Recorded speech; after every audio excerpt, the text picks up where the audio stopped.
তাদেরকে অবলা শব্দটা ব্যবহার করা যাবে না।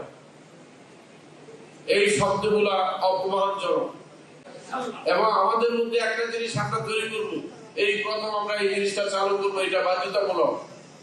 প্রত্যেক পুরুষ কর্মী, প্রত্যেক পুরুষ নাগরিক, প্রত্যেক নারী নাগরিককে সম্মান দিতে হবে। আমরা এই দেশ অর্ধেক নারী অর্ধেক পুরুষ, তাদেরকে বাদ দিয়ে কোনো কাজ করা যাবে না। তাদেরকে অবলা শব্দটা ব্যবহার করা যাবে না। এই শব্দগুলা অপমানজনক। তারা আমাদের সহকর্মী, তারা আমাদের সাথে কাঁধে কাঁধ মিলিয়ে দেশ গড়বে। আমরা দেশ গড়বো একসাথে। তাই আমাদের স্লোগান হচ্ছে একসাথে দেশ গড়ি। আমরা আহ্বান জানাচ্ছি যে এসো আমরা একসাথে দেশ গড়ি, এসো আমরা দেশ গড়ি একসাথে। তাই আমরা তাদেরকেও কিন্তু মাইনাস করা যাবে না। আরেকটা জিনিস আমি চালু করবো, আমার প্রতিষ্ঠান থেকে আমি আগে শুরু করবো, বেতনের ক্ষেত্রে কোনো বৈষম্য থাকতে পারবে না।